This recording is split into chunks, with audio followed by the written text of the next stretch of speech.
En primer lugar, me sumaría al resto de oradores al felicitar y agradecer a Jordi Ferrer, a Carmen, a la Universidad de Girona y a Marcial Pons por haber organizado este congreso y por su amabilísima hospitalidad. En segundo lugar, decir que es un auténtico placer, un honor presentar al profesor Wilfried Walucho de la Universidad McMaster, que nos va a hablar de la neutralidad del razonamiento constitucional. El profesor Walucho ya lo conocen ustedes de sobras y mencionaré algunas publicaciones que han sido las más importantes en la comunidad de teoría del derecho. Evidentemente, su obra sobre el positivismo jurídico inclusivo, un libro que se ha traducido al castellano precisamente por Marcial Pons, sus importantes artículos sobre la naturaleza del derecho y el positivismo jurídico. Esto queda clarísimo enseguida, cuáles son sus tesis del positivismo jurídico y la defensa del positivismo jurídico inclusivo. Su última aportación se ha publicado con el título A Common Thought Theory of Judicial Review, The Living Treat, un libro que también se ha traducido y se ha publicado por Marcial Pons en el año 2009. Este libro ha estimulado comentarios importantes en varias revisiones y el profesor Walucho se ha visto impulsado a responder a algunas de estas críticas y precisamente vamos a hablar aquí de la neutralidad del razonamiento constitucional. Así que, sin más dilación, es un honor darle la palabra a un gran amigo, el profesor Walucho. Muchas gracias. Gracias, Juan, por tu amable presentación y me complace compartir mesa contigo en esta sesión. Como Juan dijo, hay muchísimas personas a las que deberíamos agradecer su trabajo. Evidentemente, Jordi Ferrer y todo su equipo. Quisiera también agradecer a la Universidad de Girona su amable invitación, a Marcial Pons y a otros muy importantes patrocinadores de este congreso maravilloso por habernos reunido así, de este modo tan fantástico y además por darme la ocasión a mí de participar. Gracias a todos por asistir a mi charla, sobre todo después del almuerzo, después de tanto vino y seguro que preferirían estar echándose una siestecita en lugar de escucharme a mí. Así que vaya para todos ustedes mi más sincero agradecimiento. Finalmente, agradecer también a Marcial Pons, muy sinceramente, a Jordi Ferrer y a Marisol por haber incluido mi libro en su colección y, por tanto, por haberme dado una gran oportunidad para que mi obra pues también llegue al mundo de habla hispana. Gracias por esta oportunidad. Lo que voy a hacer es leer una versión abreviada del trabajo que presenté y que está en la página web y que todos tienen. Me centraré bastante en el trabajo, pero lo acortaré por razones de tiempo. La revisión judicial sobre una constitución no es simplemente... Es una práctica marcada por el hecho del pluralismo razonable. Parece ser un rasgo inevitable de las democracias modernas liberales y es que la gente de buena voluntad e integridad, frente a lo que se llaman las cargas del juicio de valor, disentirán sobre asuntos políticos y morales, incluso después de lo que parece una investigación exhaustiva y de buena fe de todas las razones y argumentos, e incluso si la verdad con respecto a las cuestiones importantes de la moralidad política que nos afectan en democracias liberales. Hasta cierto punto parece que la verdad es epistémicamente inaccesible.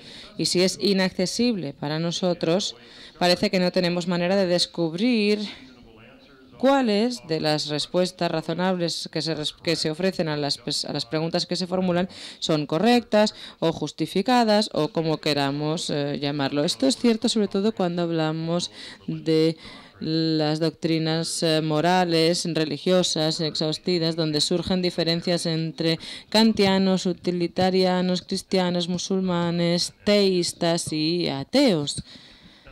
A pesar de este predicamento, muy a menudo tenemos que centrarnos en una serie de respuestas, algún modo, como se ha dicho por parte del rol, un modo de formular nuestros planes, poner nuestros fines en orden de la prioridad y tomar nuestras decisiones de este modo. Una de las virtudes de los procedimientos mayoritarios ordinarios es que típicamente se encuentran en las democracias establecidas las que facilitan enunciados compartidos. Una persona, un voto. Dicho esto, esto garantiza que cada participante en el proceso participa de igual modo y tiene igual oportunidad de dar una respuesta polémica.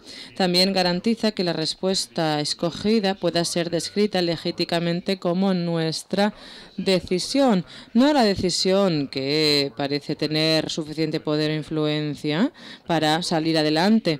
Los procedimientos de votación por mayoría nos permiten a todos apropiarnos de las leyes que regulan nuestros derechos, incluso aquellos con las que disentimos fundamentalmente. En breve, parece respetar nuestra autonomía, pero las cosas parecen bastante distintas cuando entra en función el control constitucional. Parece un elemento importante del proceso, el que parece afectar la vía a la apropiación y a la legitimidad. Y esto es porque el control constitucional saca o quita poder de decisión a los ciudadanos y autoriza a los jueces a tomar decisiones políticas y morales.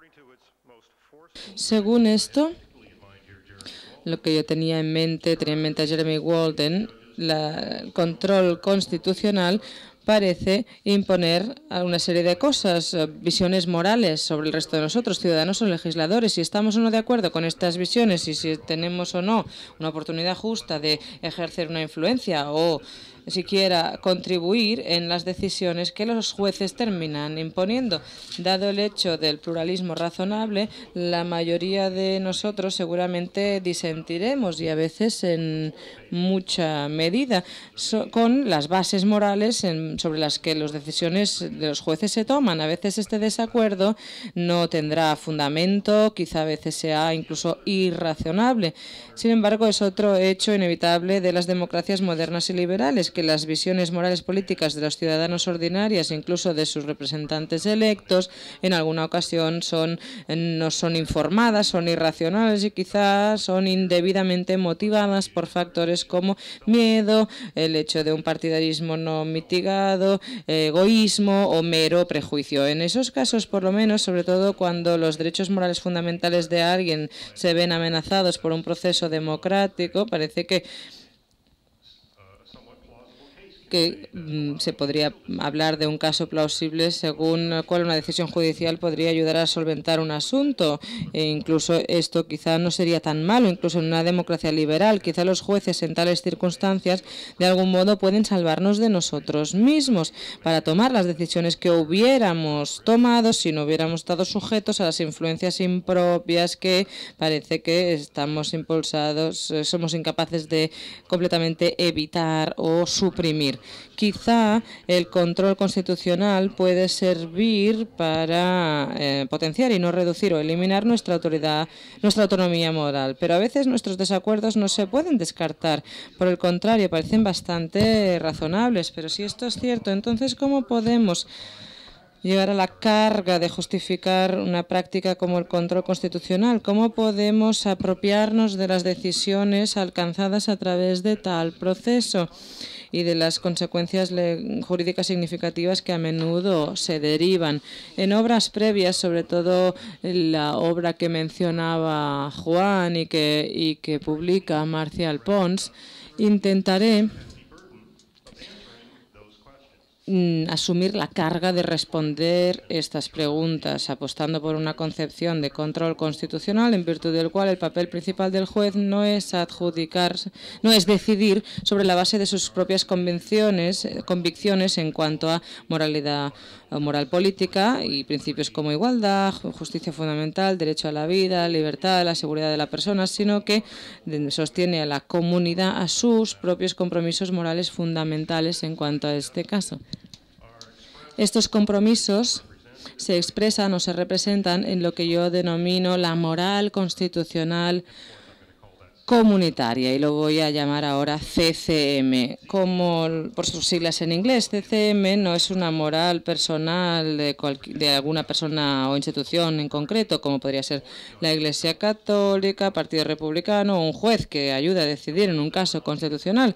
Tampoco es la moral que decreta Dios, inherente en el tejido del universo, que reside en el mundo de las formas de Platón. Se trata de una moral positiva basada en la comunidad, que consiste en las normas morales fundamentales y convicciones a las que se compromete la comunidad y que de algún modo u otro han adquirido algún tipo de reconocimiento jurídico formal.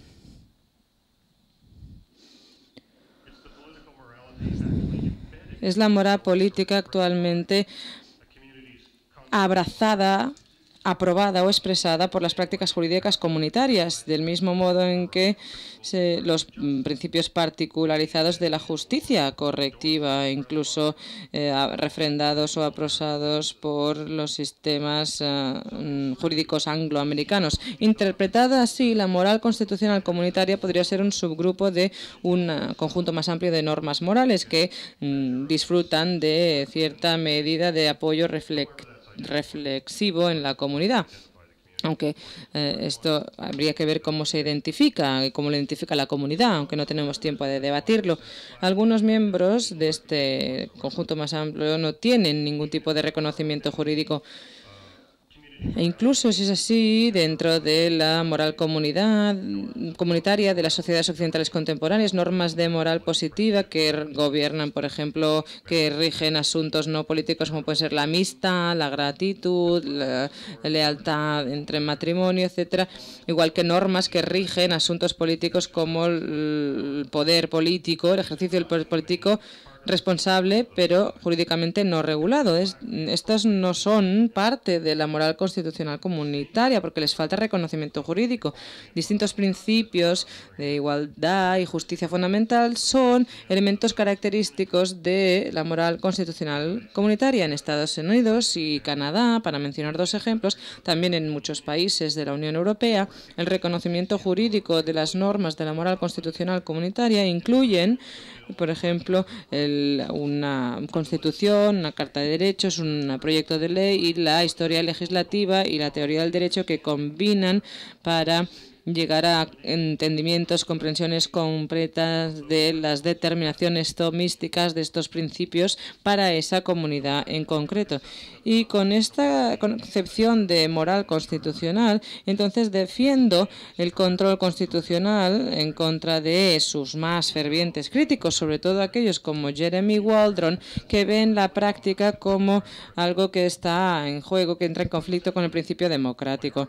Muy sencillo, mi tesis es que la moral constitucional comunitaria, por su origen social, es una fuente de normas morales sobre los cuales los jueces pueden basarse en el control constitucional sin poner en peligro la legitimidad democrática. Una premisa clave al defender esta tesis es reivindicar que el control constitucional incluye, aunque no se limita, a la tarea de garantizar que las leyes o acciones parlamentarias o del Congreso, en maneras que no hubieran sido previstas por los legisladores, no infringen las normas de la moral constitucional comunitaria. Si ese es el papel que desempeña un juez en un caso concreto de revisión constitucional, entonces la legitimidad democrática no está en juego. No se ve en peligro. El juez, de hecho, ayuda a aplicar y hacer efectivo esa voluntad democrática. y cumpliendo con los compromisos morales de la comunidad.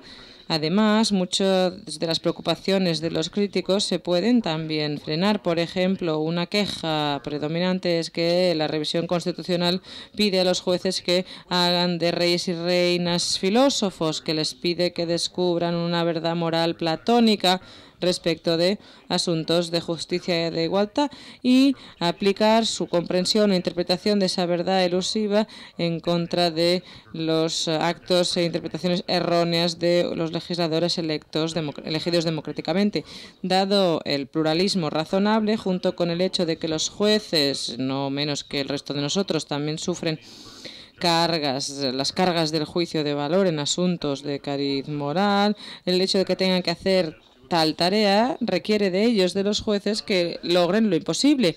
No solo esto, parece transformar la tarea judicial en algo completamente distinto de la función que tradicionalmente debían ejercer los jueces, quizá para algún escéptico también de la práctica jurídica. Se trata de abandonar la pretensión de suponer que en casos constitucionales el papel del juez consiste en implicarse, o por lo menos intentar de buena fe implicarse en la aplicación imparcial, neutral de los principios jurídicos vinculantes que en gran parte han sido determinados en otras partes, es decir, hacer el papel que se supone que ha de hacer cada día en los casos jurídicos.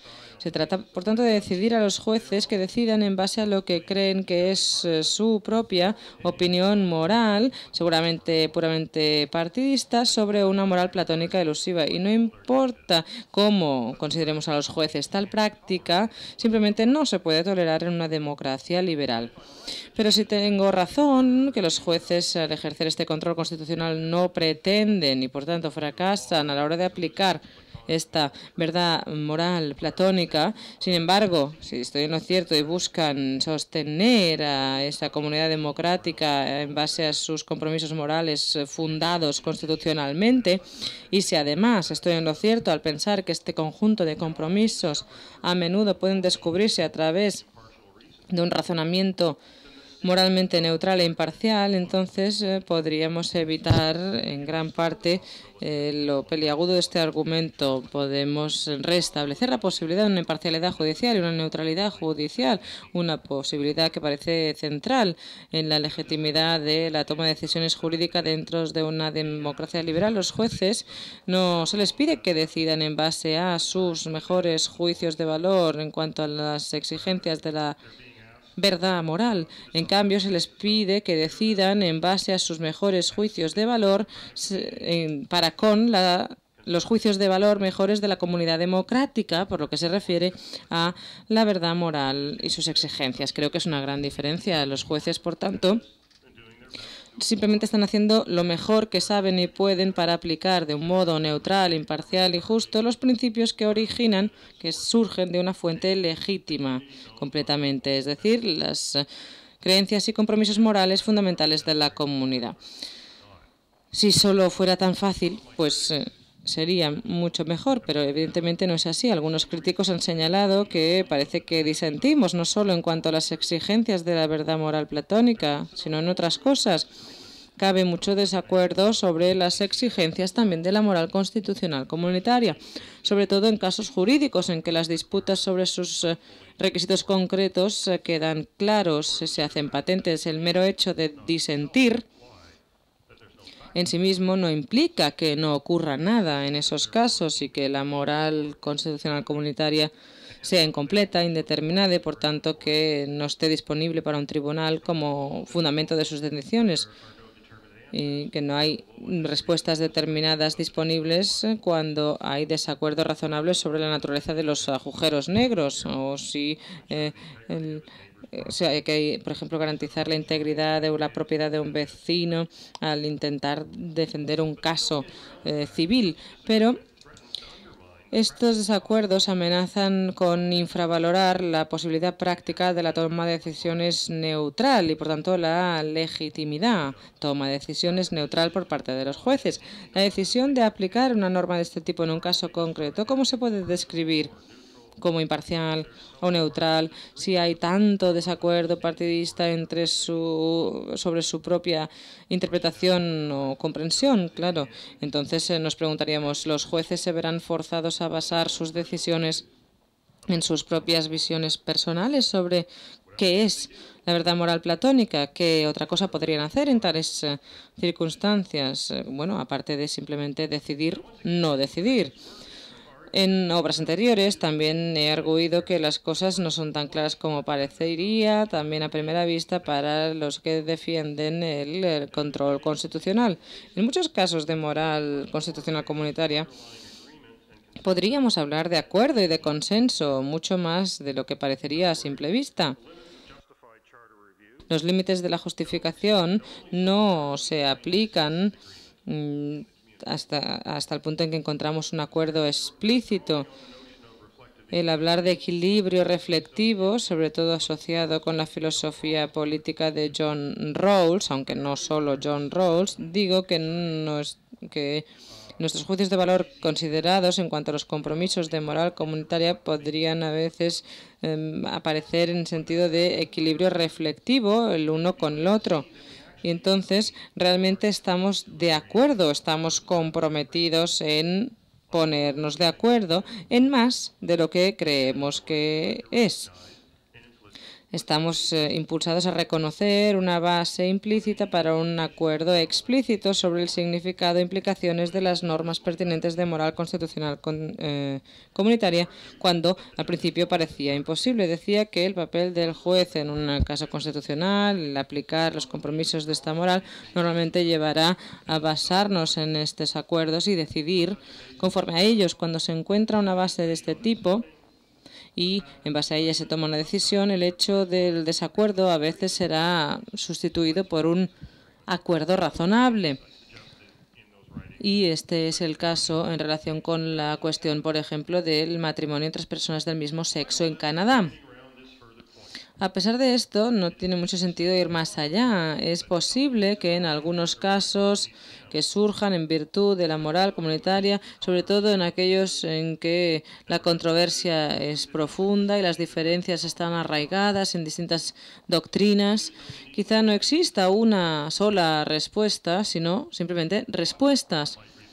Uno se podría preguntar qué es lo que deberían hacer los jueces frente a un caso en que parece que así sea y lo crean convencidos. Los jueces, creo yo, deberían, y en Canadá a menudo es así, entrar en un tipo de razonamiento moral que tradicionalmente se asocia con el derecho consuetudinario. Deberían desarrollar creativamente las normas de la moral comunitaria caso por caso, igual que los jueces del derecho consuetudinario han desarrollado históricamente y gradualmente y caso sobre caso los principios de negligencia, predictibilidad, el uso razonable de la fuerza, etc. Al hacer esto, sugiero que a menudo entran en determinaciones tomísticas de conceptos comunes para utilizar este concepto que utiliza Quine. Al decidir sobre soluciones disponibles, no solo la que se determina exclusivamente, sino la que es coherente con la noción de moral pertinente y con los esfuerzos previos por los jueces y legisladores para darle forma a través de los procesos de determinación. Estos intentos previos podrían considerarse que han marcado un precedente. Los jueces, en tal caso, terminarán ejerciendo su discreción para escoger entre las soluciones no excluidas. Pero, en mi opinión, no hay otra mejor manera de proceder en estas circunstancias. Reconocemos que el proceso de la determinación es de hecho lo que debería ser, es decir, avanzar en muchos de estos casos. Entonces nos encontramos una vez más una amenaza a la legitimidad democrática. La amenaza y la razón por la que la afrontamos una vez más debería ser bastante obvia a estas alturas. Al desarrollar la moral comunitaria constitucional, la MCC, los jueces ya no pueden de algún modo ver de forma clara cómo proseguir en el caso de un modo justo, imparcial y neutral, según los estándares que ha establecido una autoridad democrática anterior. Por todo lo contrario, serán ellos los que vayan a fijar esos estándares relevantes. Por lo menos decidirán qué estándares establecidos de forma autoritaria deben tenerse en cuenta e implicar para qué tipo de situación deben aplicarse y en qué tipo de situación la cuestión constitucional tiene razón de ser. En breve, estarán implicados en la creación y no en el descubrimiento del derecho. Para ponerlo en términos más familiares con los abogados constitucionalistas, estarán implicados en la construcción y no en la interpretación. Así que, si admitimos lo que parece que es bastante seguro, que la MCC y sus normas no están siempre del todo determinadas, esto amenaza la reintroducción de la preocupación original. Pero esto no se puede justificar en una democracia. Parece que esto asigna a los jueces un papel, es decir, la creación de la construcción de los de la MCC. Ahora voy a utilizar esta palabra, construcción. Esto nos hace como jefes de nuestros... que ya no somos jefes de nuestras propias casas. Esto quiere decir que ya no podemos mantener una propiedad de cada una de las leyes o derechos que regulan nuestras vidas. Y además, para justificarlo en el campo usual, que los jueces simplemente aplican de forma más o menos neutral e imparcial los estándares que han sido establecidos de forma autoritaria en un procedimiento democrático, más o menos democrático, y que encontramos en las democracias liberales.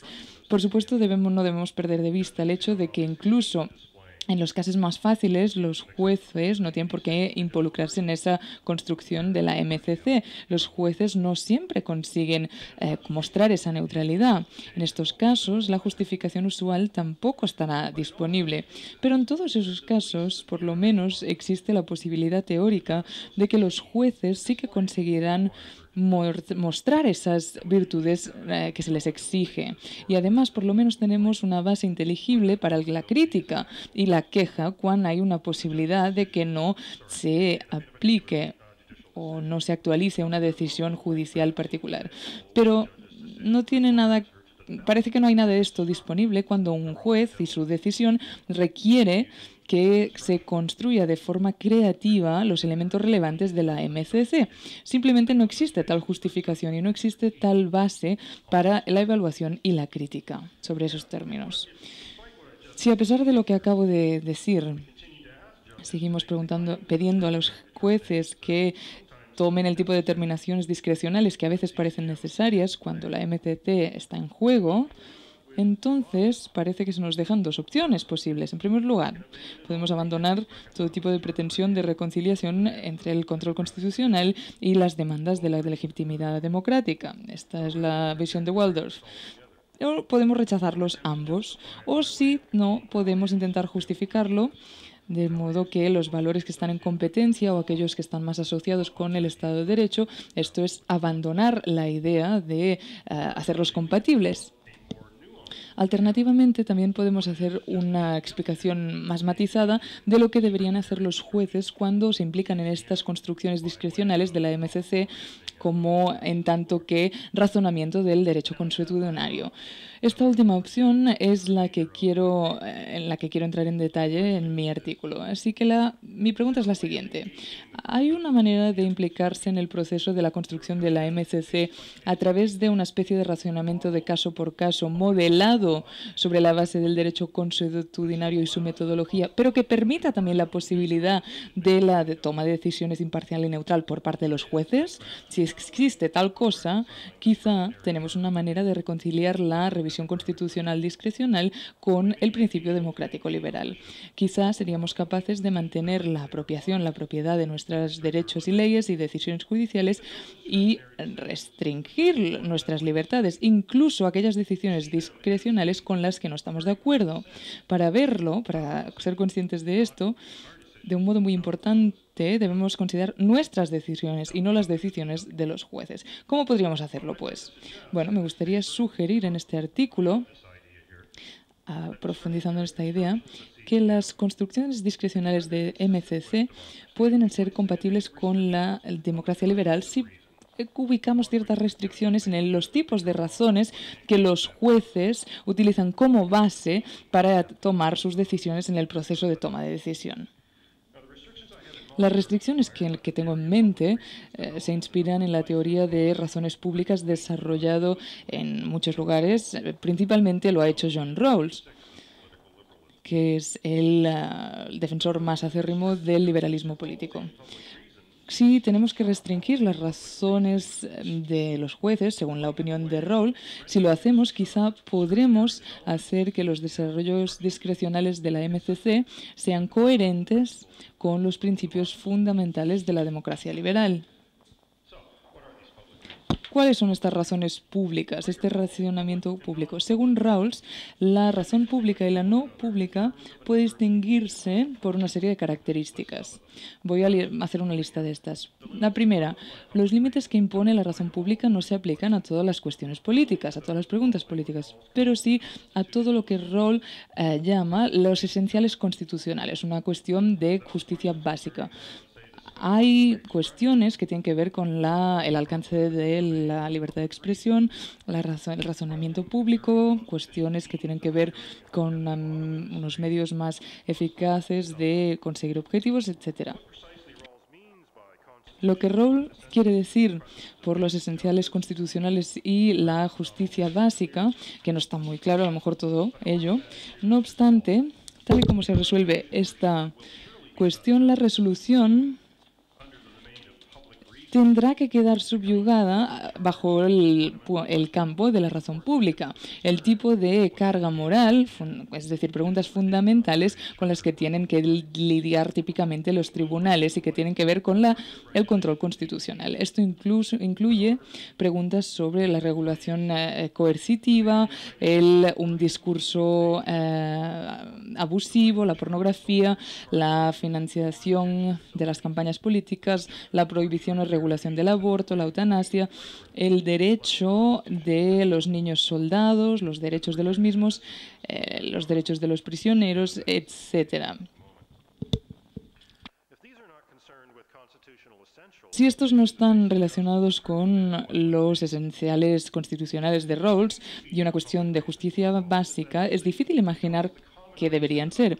La segunda característica es lo que Rawls denomina, es decir, la manera en que formula sus planes y cómo fija sus objetivos en prioridades, los prioriza para tomar sus decisiones en conformidad con estas prioridades.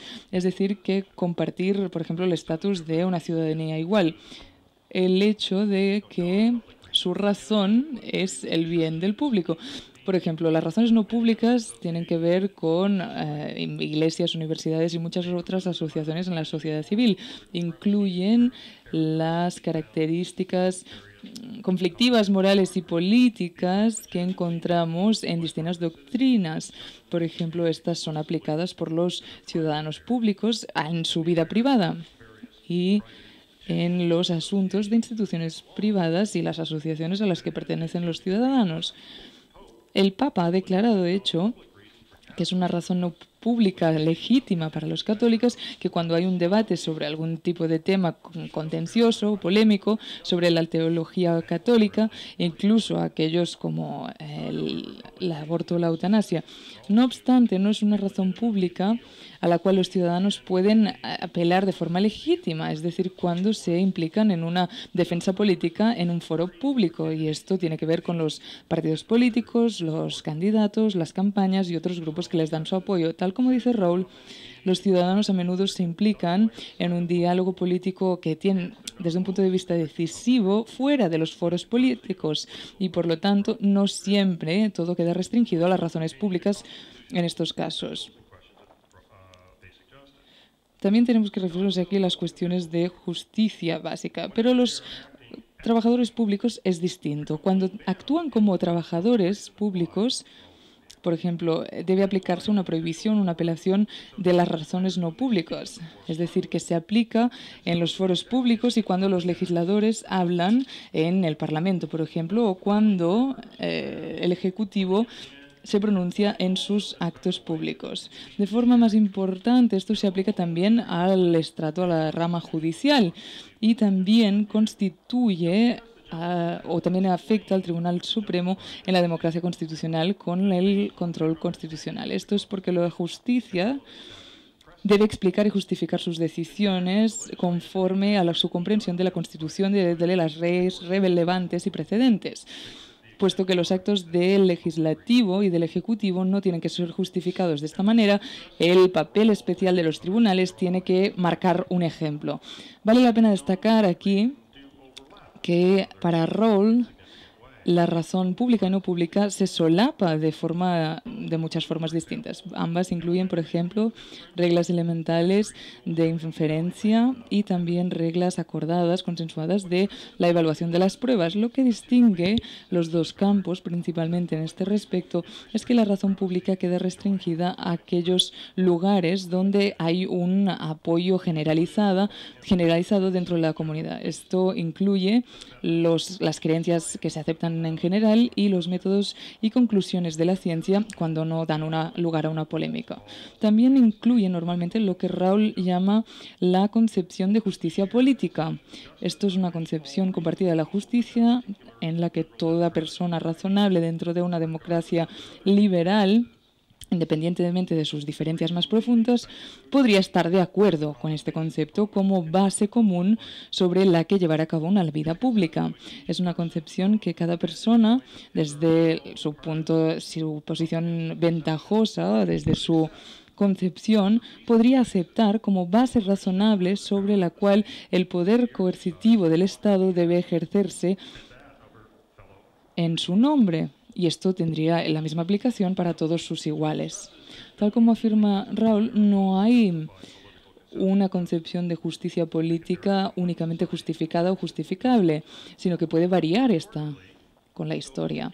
De forma más importante, aunque hay una concepción particular que puede ser aceptable para cada cual según una base razonable sobre qué tipo de poder político debe ejercerse, esto también implica un cierto grado de compromiso por parte de todo el mundo. Distintos ciudadanos con doctrinas distintas siempre preferirán la concepción política que está más cerca del ideal de su postura que no otra que esté más lejos. Pero deben reconocer el hecho de que el pluralismo razonable también se dará cuenta de que cuando va en beneficio de la sociedad civil, esto significa que casi todo el mundo tiene que bajar sus expectativas sobre su elección ideal.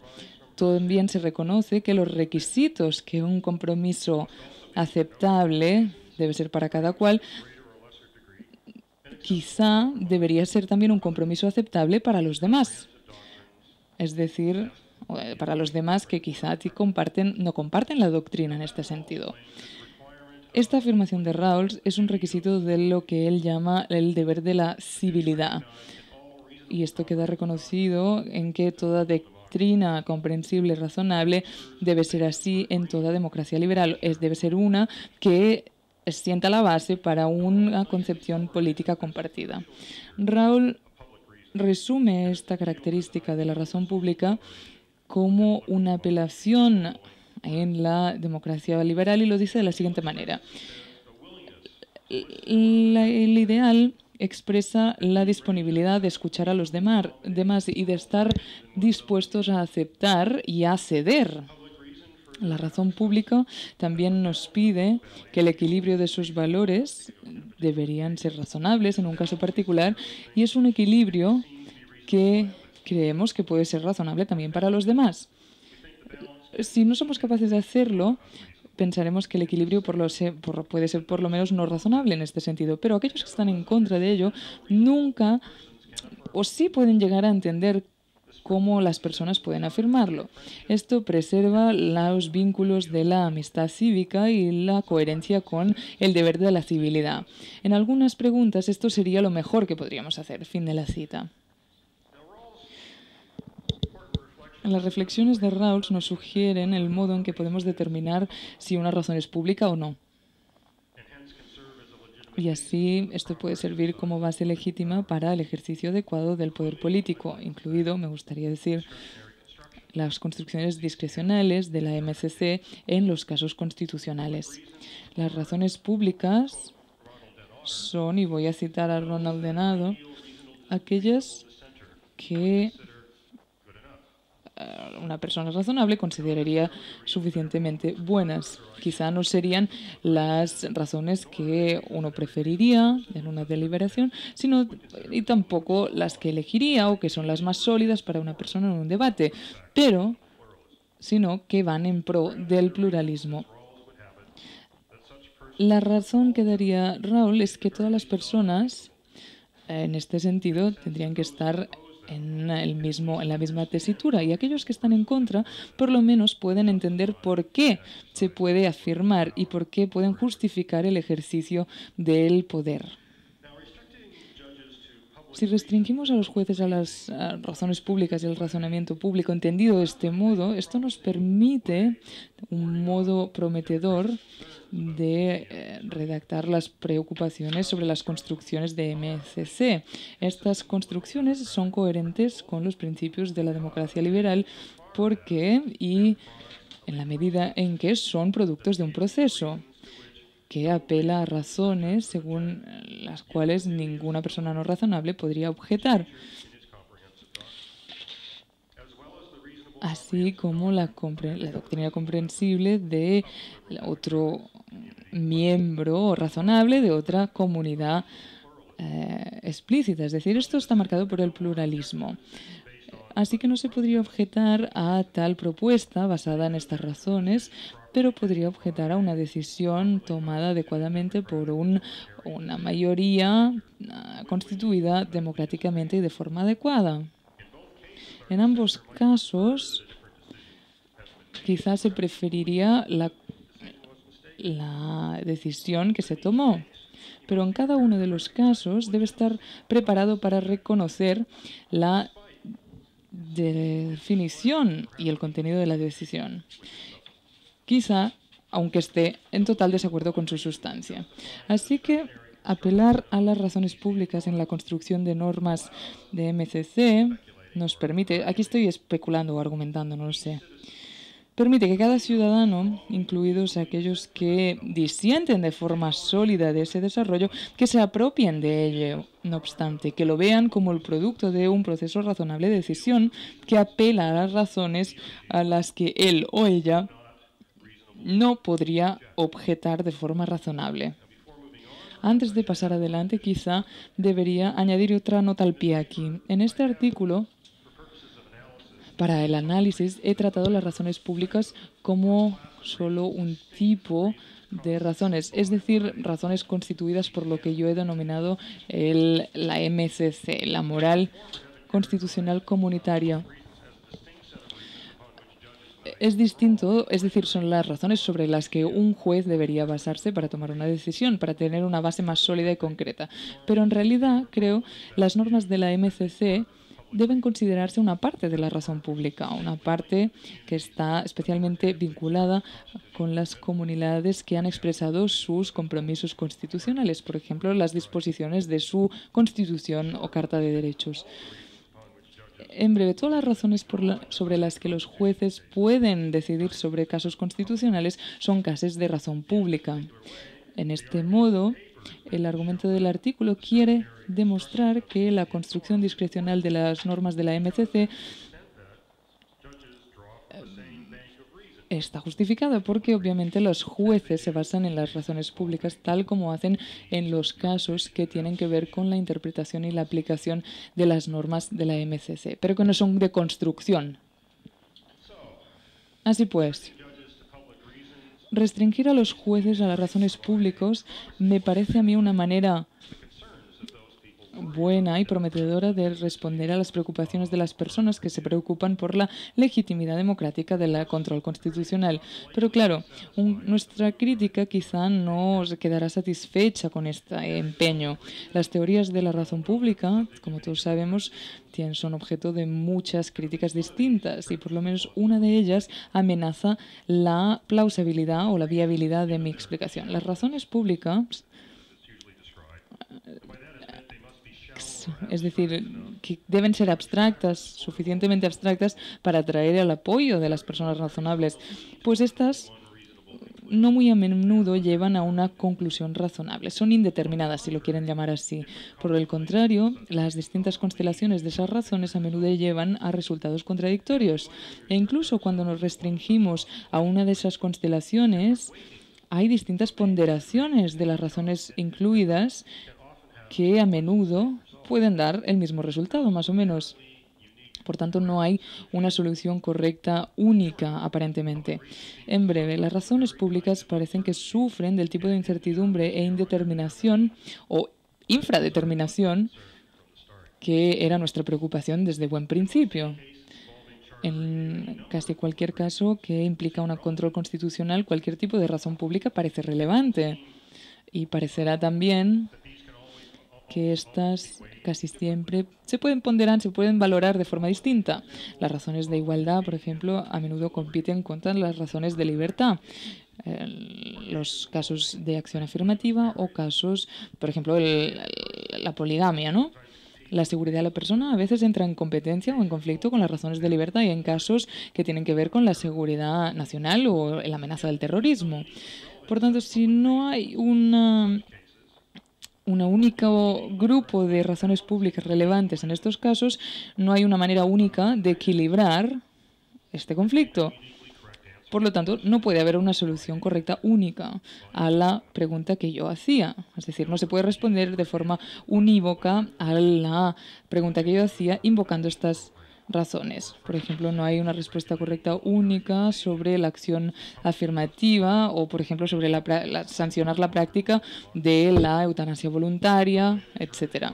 No hay ninguna manera de determinar si el habeas corpus puede suspenderse en tiempos de emergencia nacional. Si esto es así, en algunos casos, entonces instruimos a un tribunal para que apele a las razones públicas. Puede ser de un poco de ayuda en la construcción de una o más de las normas de la CCM. El tribunal, una vez más, se verá forzado a ejercer la discreción, es decir, la prerrogativa soberana de la elección personal. Será forzado a elegir de forma razonable, pero también conseguirá un equilibrio entre las razones públicas y decidirá conforme a las mismas. Así que parece que una vez más ya les hemos quitado a las comunidades el derecho de determinar por sí mismas las normas fundamentales por las que se van a regir. Mi análisis da lugar a estas preguntas un poco perturbadoras. ¿Cómo puede ser que la razón pública sea de ayuda a la hora de lidiar con problemas similares de indeterminación que ocurren en una fuente de la guía como la MCC, la Moral Constitucional Comunitaria? Parece que volvemos al principio. No tenemos manera de responder a aquellas personas que están preocupadas con la democracia, la legitimidad de la democracia. Para dar respuesta a esta objeción particular, quiero llamar su atención a una serie de factores. En primer lugar, deberíamos decir que la elección discrecional termina siendo necesaria en algunos casos cuando hay razones públicas implicadas. Y luego tenemos todas las fuentes relevantes de una guía determinada, cuando ya se han agotado estas guías. En otras palabras, si solo tenemos decisiones jurídicas explícitas y normas y juicios de la MCC ya se han tenido en cuenta y se han reconciliado en un intento de conseguir un equilibrio reflexivo, solo después del dictado de la razón pública, es decir, de haber examinado y haber dado una medida adecuada, entonces es cuando el tribunal puede ser llamado a ejercer el juicio discrecional. Es solo entonces que el tribunal podrá ser llamado a elegir en una de las opciones que parecen abiertas. Pero de forma más importante, si el tribunal se decide, y lo hace de forma responsable, termina eligiendo una opción que todo el mundo tendrá que reconocer que por lo menos es no irrazonable. Y seguramente la única que de hecho es coherente con la razón pública, incluso los que no estén de acuerdo.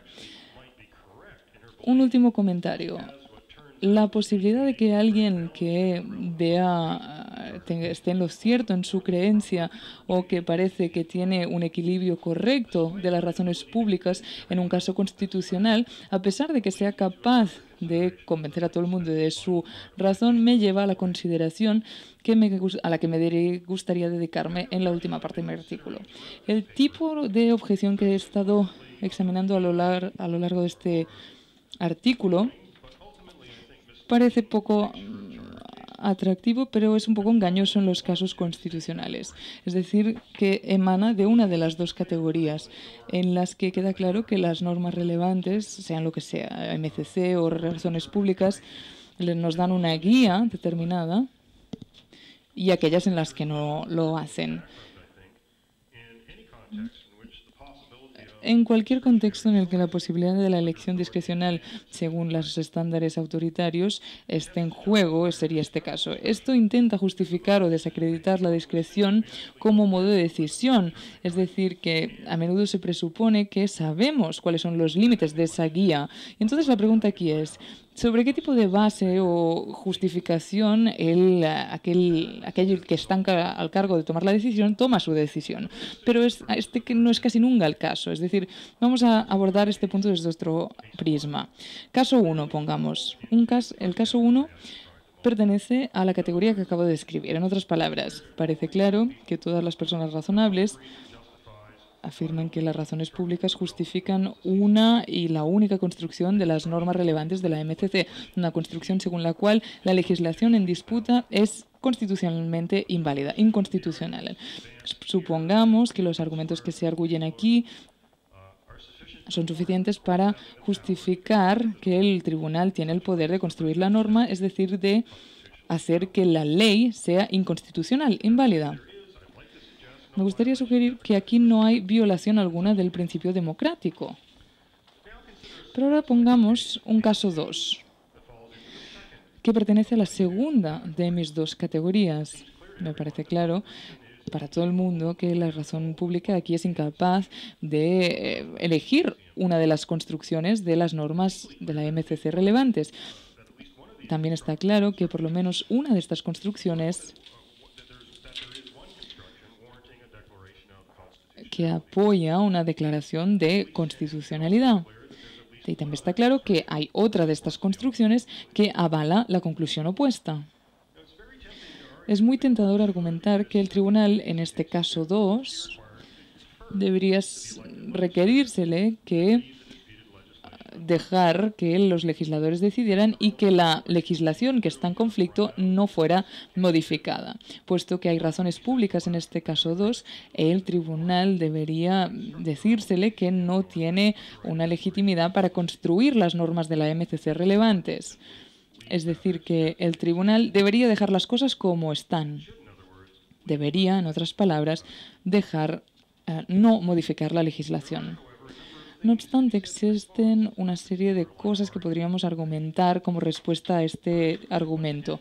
En primer lugar, deberíamos tener en cuenta que si es incierto que una norma o unas razones nos vayan a llevar a la solución correcta a una pregunta, no se sigue, no se desprende de ello. Es decir, no se desprende de esa incertidumbre tal como... De hecho, la legislación aquí debería ser inválida, a pesar de que no está tan claro. Supongamos entonces que hacemos la siguiente respuesta e ignoramos la importancia del contexto en este sentido y las cargas de prueba asociadas. Volviendo a Tom y su cabeza llena de pelo, es decir, consideremos ahora un contexto en el que la carga de la prueba nos quiere demostrar que Tom es calvo. Supongamos, pues, que por alguna razón la carga dicta que Tom no puede considerarse calvo, a no ser que haya un nivel de satisfacción en la decisión de que sí que es calvo. En otras palabras, si no podemos establecer de forma conclusiva que es calvo, entonces tenemos que tratarlo como si no lo fuera. ¿No podríamos decir cosas análogas con los jueces y en el contexto en el que ellos lidian con casos constitucionales bajo la moral, bajo las constituciones? Por lo que tiene que ver con el papel arquetípico de los jueces y de la democracia constitucional, podríamos estar tentados a afirmar que la carga de la prueba siempre radica en los tribunales, que deben establecer, antes de emitir una declaración de invalidez, o bien que la legislación claramente viola la norma de la MCC y por lo tanto es inconstitucional, o si no lo hace, la razón pública claramente lo que hace es optar por una de las opciones. La norma de la MCC en este caso debería extenderse de manera que pudiera invalidarse esa ley. En otras palabras, podríamos vernos tentados a decir que los tribunales tienen una obligación de no aplicar esa norma y que por lo tanto el papel de las normas constitucionales ha sido violado por su aprobación. Y de hecho el caso debería tratarse como uno en el que no se ha arbitrado. Pasemos ahora, porque en este momento me parece que hay un par de problemáticas, y por lo menos por dos razones. Esto me lleva a volver al modo en el que se formuló la objeción original. En primer lugar, está el lugar de que los casos no vienen empaquetados en mis dos categorías definidas, obviamente. Aquellos en los que está claro que las normas relevantes y las razones están determinadas, esto es el caso 1, y luego están los que no son claros, que son el caso 2. En pocas palabras, nunca hay una clara línea divisoria entre los casos fáciles y difíciles. Todo lo contrario, encontramos lo que podríamos llamar una línea divisoria incierta desde un punto de vista epistémico. En otras palabras, es incierto desde un punto de vista epistémico si afrontamos un tipo de caso o el otro, una indeterminación normativa. Si es así, podríamos escapar al hecho de que casi cada caso en el que la posibilidad de una indeterminación normativa está ahí, sería un caso a regular en el que se debería tomar una decisión difícil y que debería recaer en una de las dos categorías. Ahí es donde las personas razonables podrían estar en desacuerdo. Uno podría creer que las normas relevantes y las razones públicas nos dan una respuesta determinada a la pregunta relevante y los otros podrían pensar que no lo hacen. En breve, la decisión sobre si un caso exige una elección discrecional sobre las construcciones de MCC o sobre los grupos de razones públicos como base para tomar una decisión, parece que es ahí el tema donde las personas razonables están en desacuerdo. ¿Acaso el juez debería ubicar toda la incertidumbre epistémica de los casos en la categoría de casos en las que la guía normativa determinada es la que se debe encontrar y luego referirse a las visiones legislativas? Así, muchas personas lo rechazarían de forma automática. La visión razonable de esta persona sería rechazada, de modo que parecería que rechaza el pluralismo razonable. Y finalmente sí que es un poco violento con el deber de la civilidad. También hay quien piensa que el caso recae en la categoría de la indeterminación de categoría y normativa, pero sí que incluye una violación determinada de los derechos constitucionales o bien la extensión o construcción razonable de las mismas. Tendría razón de quejarse porque el tribunal ha delegado su responsabilidad no ha estado a la altura de sus responsabilidades constitucionales. Tal persona también podría quejarse porque el tribunal no ha sido capaz de satisfacer sus deberes constitucionales. Así que una política de deferencia judicial en todos los casos en los que no esté claro si las normas de la MCC o las razones públicas nos dan una guía más determinada parece de lo más no posible de defender. Los jueces no pueden evitar estos casos difíciles y esto me lleva a mi último comentario, que nos devuelve una vez más a la naturaleza de las razones públicas y el papel que desempeñan dentro de la comunidad democrática liberal. Las propuestas que he defendido en mi artículo no añaden mucha cosa a la receta para un activismo judicial de un tipo que sea incompatible con los principios fundamentales de la democracia. La decisión con respecto al intento que he hecho intentaban ofrecer una justificación en términos de la MCC, es decir, que la construcción de MCC justificada a modo de un equilibrio razonable con las razones públicas relevantes. Y esto no debería verse como algo extraño y no convincente para nuestras convicciones. Esto es cierto incluso en unas decisiones con las que yo difiero totalmente. Esto debería considerarse como un ejercicio del poder público al que nadie de nosotros podría diferir, dado nuestro compromiso con el deber de la civilidad, un deber de importancia vital en cualquier sociedad democrática que está marcada por el hecho del pluralismo razonable. Será una decisión que todos podremos avalar, por así decirlo. Y para repetirlo, esto no quiere decir que siempre estemos en acuerdo con la decisión, incluida la decisión sobre construcciones discrecionales de normas de la MCC. Ni tampoco tenemos por qué estar de acuerdo con el equilibrio de las razones públicas sobre la que el tribunal finalmente va a justificar su construcción. Tampoco tenemos por qué estar de acuerdo con el juicio del tribunal en lo que respecta a razones públicas, pensando, por ejemplo, en lo que un tribunal pensó para tener en cuenta una razón pública. Esto sería más bien un hecho factual. Pero siempre que la decisión se tome sobre la base de la buena fe o un intento de conseguir un equilibrio razonable de las partes en cuestión, es decir, razones públicas relevantes, y dado que esto se hace después de haber agotado todos los recursos posibles, por lo tanto, creo que todo ciudadano razonable puede aceptar lo que Rawls dice suficientemente bueno. Cada uno, la visión sobre cada decisión nos permite seguir y mantener nuestra propiedad de cada una de las decisiones que tienen que ver con el ejercicio del poder público en nuestra comunidad democrática, incluso las decisiones de los jueces en el ejercicio del control constitucional. Gracias.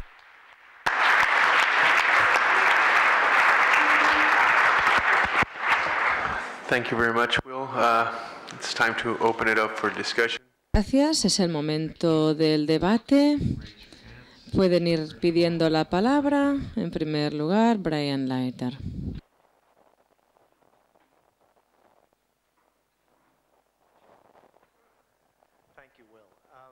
Gracias, Will. Acabas de hablar de la teoría del control de constitucionalidad y sé que se han heredado algunos problemas, así que yo quisiera preguntar por una cuestión. La visión de Rawls y ese deber de civismo frente a razones irrazonables, ¿cuál es el criterio de lo razonable y lo no razonable que supone que nos ayude a establecer esta demarcación? Muy buena pregunta, Brian. No he logrado marcar la distinción, como creo que otros tampoco lo han logrado. Yo veo el razonamiento público, por eso os digo que a veces digo que es un modo de toma de decisiones. Los elementos claves son respetar el respeto de la civismo frente a los demás, y una visión irrazonable sería una que no es receptiva a ese tipo de reciprocidad en el proceso. Pero bueno, siempre y cuando ambas partes estén de acuerdo a en algún momento llegar a un compromiso en virtud de este civismo. Entonces el razonamiento y las razones implicadas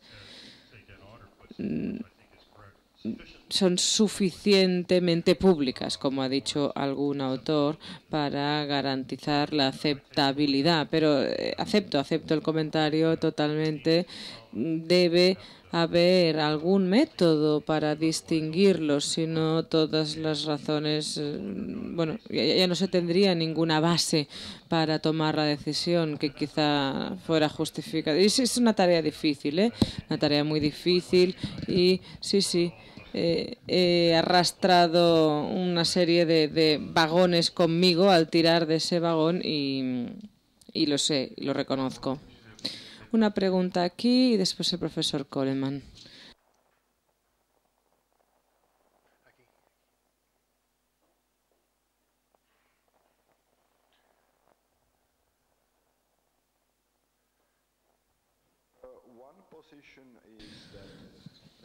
Una posición la representa Waldron, me parece, en el sentido de que el control de constitucionalidad en principio es incompatible con la democracia liberal.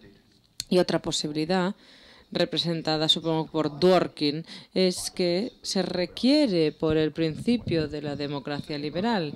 Yo planteo una tercera pregunta. Es un asunto contingente y en algunas sociedades podría ser bueno en el sentido de que podría ayudar a establecer y mantener la democracia liberal. Por ejemplo, en condiciones de un federalismo fuerte, Estados Unidos y la Unión Europea siendo buenos ejemplos, yo creo, sobre todo en Europa, que es el caso, creo que la Constitución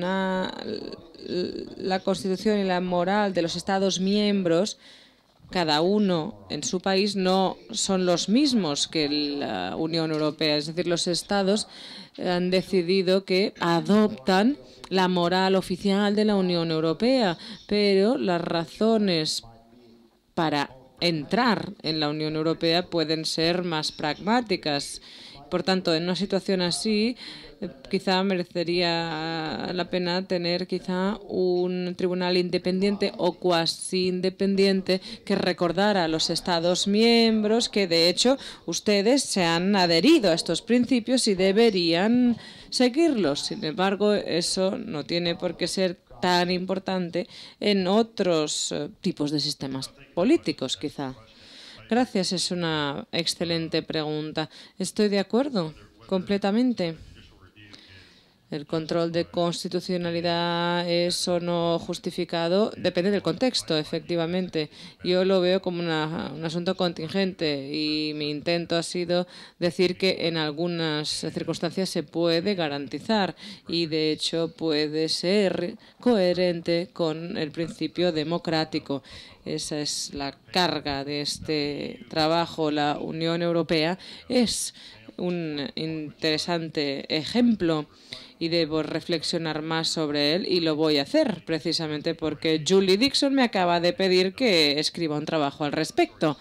Y no he progresado mucho, lamentablemente, debo reconocer, pero es un contexto interesante, aunque donde el control de constitucionalidad realmente sería interesante estudiar, ¿no? Y ver cómo los Estados miembros, de hecho, tienen que garantizar su cumplimiento de, digamos, los compromisos europeos.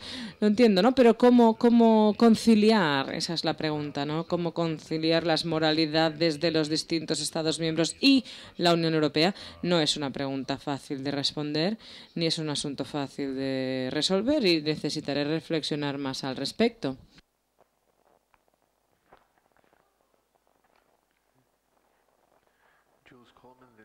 Jules Coleman y después Scott Shapiro.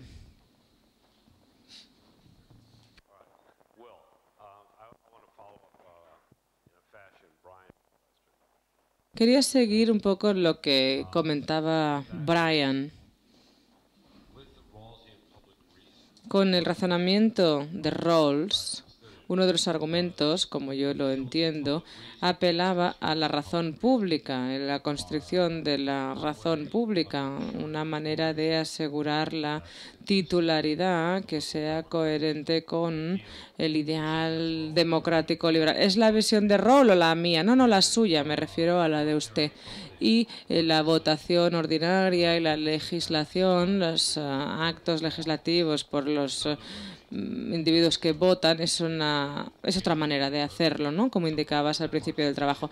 Ambos son suficientes, pero en cambio son muy distintos el uno del otro. Lo que no está claro es que estén relacionados entre sí, de tal modo que el ideal de la democracia liberal sea coherente, ¿no? Yo diría que casi están en conflicto el uno con el otro, porque el segundo es un gran conjunto de restricciones y en cambio y el primero se aprueba porque no es así.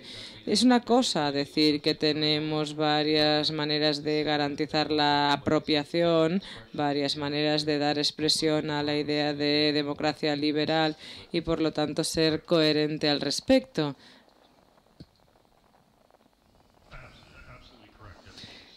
correcto todo lo que dice. Lo que le diría a modo de respuesta es que yo veo el papel del control constitucional como algo que nos fuerza a una serie de compromisos que no necesariamente son los mismos compromisos o los mismos intereses que persigue el modelo legislativo. Y podemos seguir apropiándonos de los productos de ambos procesos. Eso quería decir. Aunque efectivamente entren en conflicto con el otro, porque así es como veo yo la prioridad que se da a los compromisos constitucionales fundamentales, que veo que es el papel de un juez o el papel que desempeña un tribunal. Así que podemos seguir apropiándonos de las decisiones, incluso aunque exista un proceso complejo en el que un órgano sugiere una decisión que de algún modo es propiedad nuestra y otro órgano está dictando una decisión que en cierto sentido solo es propiedad nuestra. Pero la relación, la apropiación, esto se extiende básicamente a los compromisos fundamentales que nos conforman en tanto que comunidad y que hemos escogido adoptar desde el momento en que hemos decidido incluir una Carta de Derechos, una Constitución, y la hemos colocado ahí y la hemos colocado en responsabilidad, bajo la responsabilidad de los tribunales. No sé si le respondo la pregunta. ¿Ayuda mi respuesta? No le veo el conflicto fundamental entre tener un proceso según el cual salen de ahí algunos productos y que en cierto modo nos apropiamos de esos productos, los productos de un proceso que de algún modo responden a la petición inicial, pero luego hay otro proceso que responde a un conjunto distinto de decisiones y de compromisos, y ahí también podemos apropiarnos y uno es prioritario sobre el otro.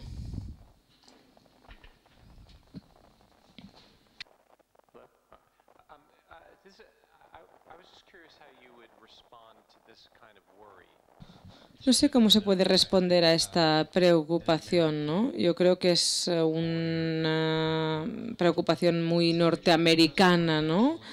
Estás intentando justificar la institución, meramente la institución, pero si supongamos que los jueces no fueran, bueno, especialmente buenos a la hora de hacer esto, ¿no? A la hora de decidir cuáles son razones públicas, porque aparentemente incluso ni a los filósofos se les da demasiado bien, ¿no?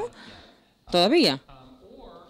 O supongamos que intuitivamente se les da bien pues pensar que la gente tal cual es les decepciona y eso les convence en algunos casos reales acerca de cuáles son sus visiones personales y políticas y si estos son o no razones públicas, y entonces resultaría que un control o revisión constitucional no sería democrático en un sentido de democracia liberal. Por tanto, ¿hasta qué punto esta teoría es rehén?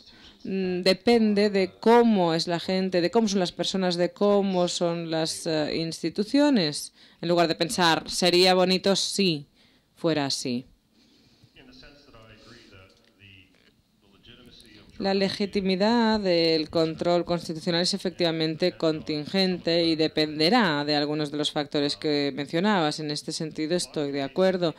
Creo que hay mucho de esto tiene que ver con las dos instituciones y el papel, el servicio que desempeñan cada una de ellas, las fuerzas a las que se ven sujetas. De modo que los tribunales, es mi opinión, aunque se producen abusos, efectivamente, y si estos abusos son excesivos, entonces ya no podemos apropiarnos esas decisiones, pero los tribunales, yo por lo menos lo veo así en Canadá,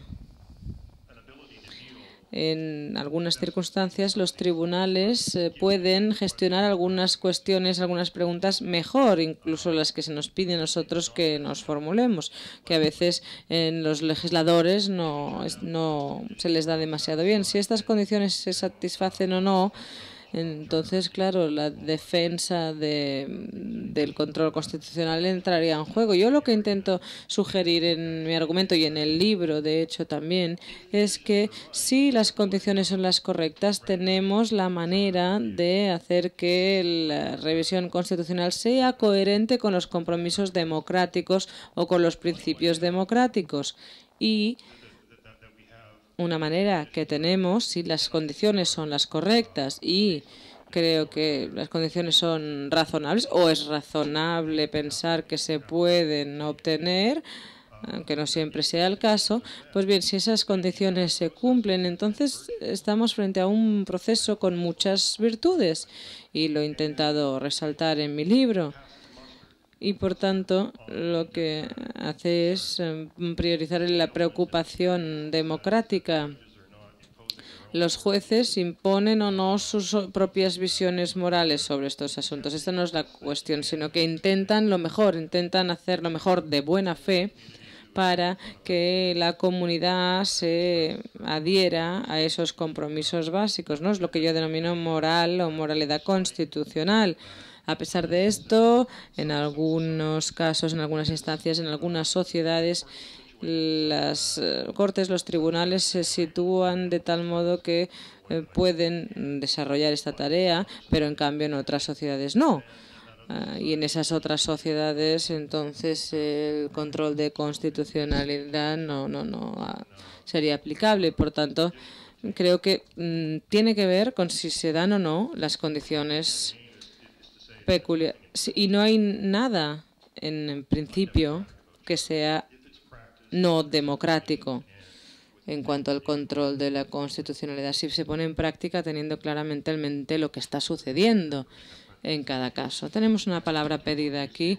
Gracias por esta nueva manera de centrar la atención en la democracia y el control de constitucionalidad. Pero me parece también que existe una tensión en su concepto de la moral constitucional de las comunidades, porque a veces la moral social de una comunidad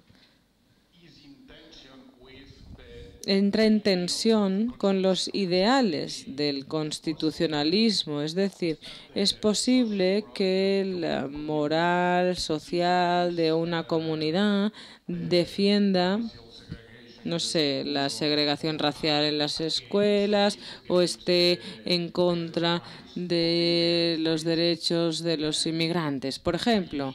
Podría darse el caso, y el ideal de constitucionalismo quizá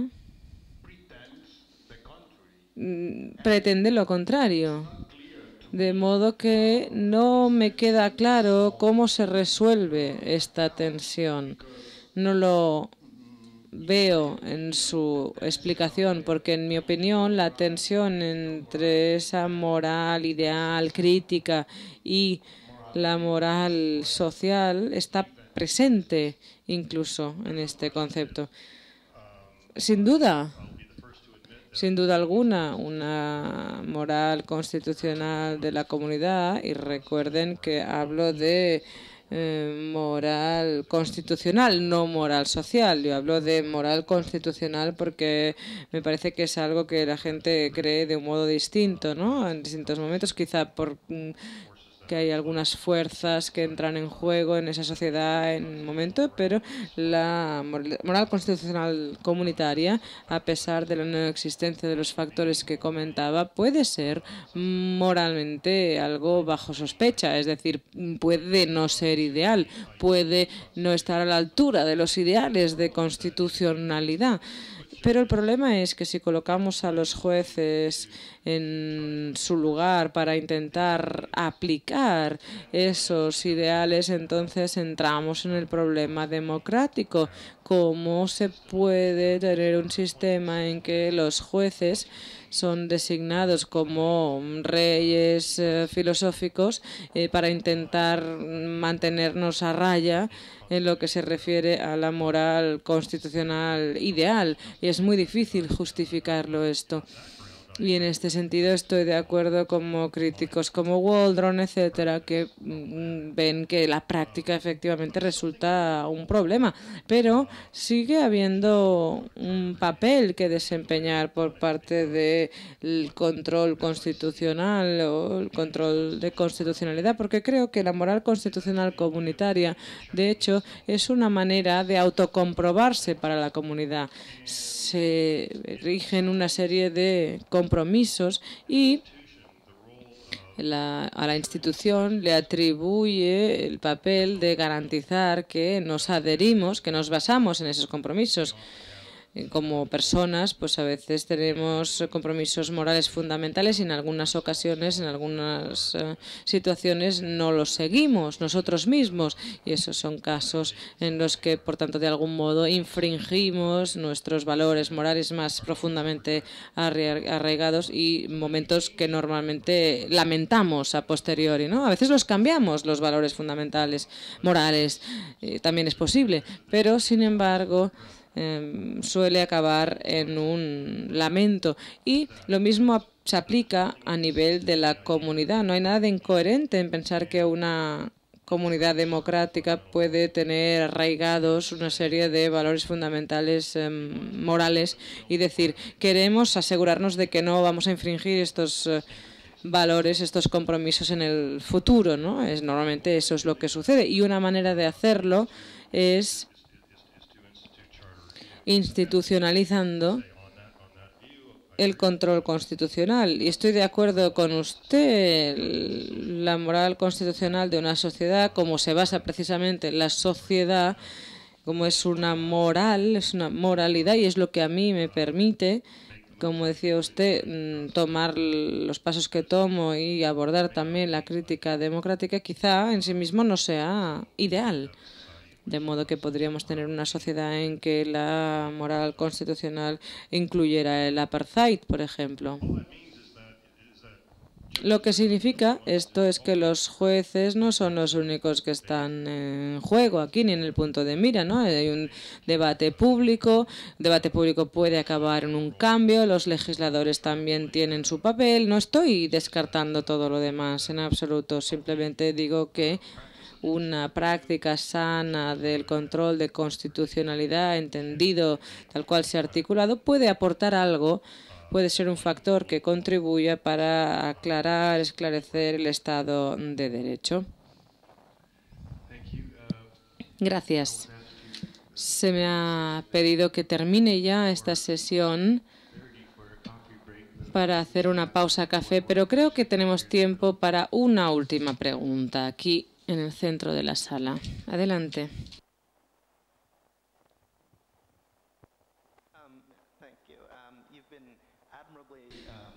Gracias. Ha sido muy modesto a la hora de dejar abierto el qué condiciones deberían cumplirse.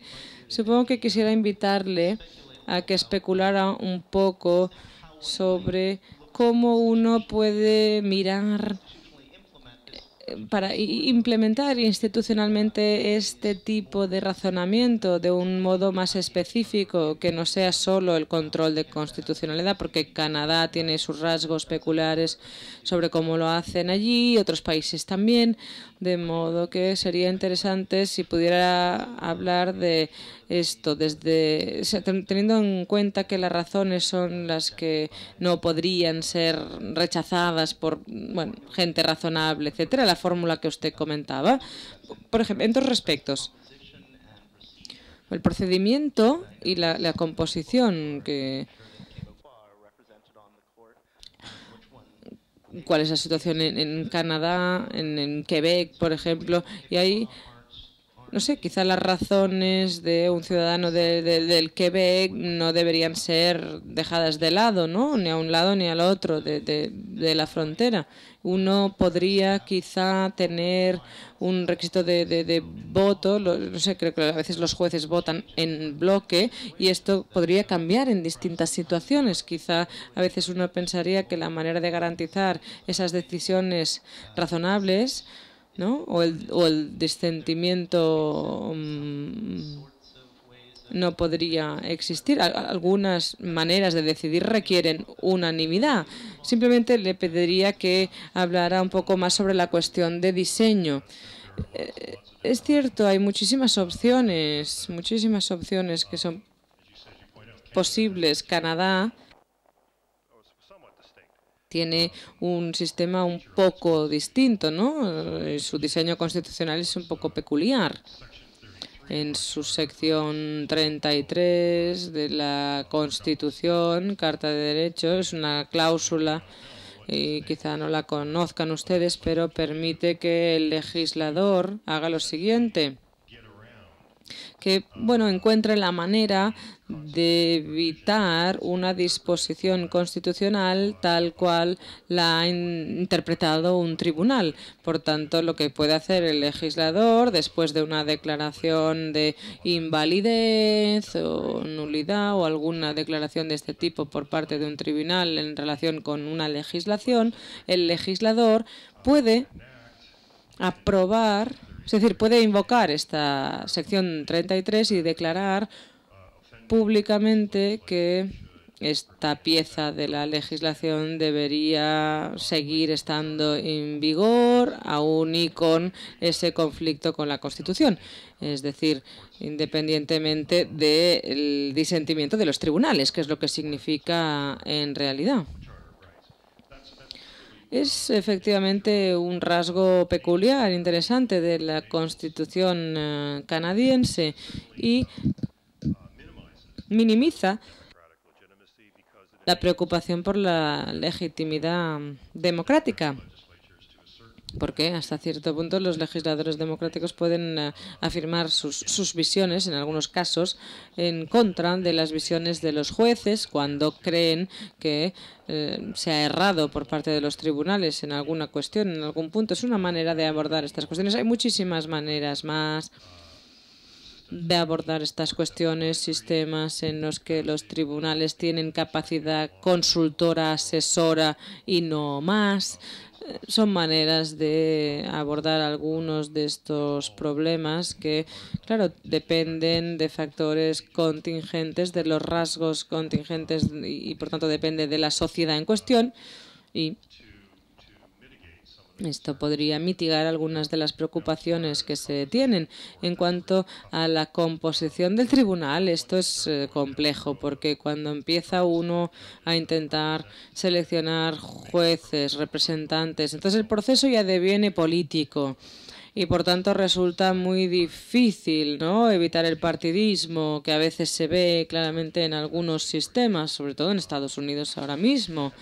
Dicho esto, quizá podríamos decir, o yo por lo menos he intentado defender esto en este trabajo, que el criterio principal de un juez en este contexto debería ser un compromiso para con el derecho de civismo, su obligación de cumplir con el civismo, además de la pluralidad, etcétera, y esta visión también del desacuerdo razonable. No sé exactamente cómo se operacionaliza esto. Muy buena pregunta. Muchísimas gracias. Damos por terminada esta sesión. Demos todos juntos un aplauso al Dr. Waluchov.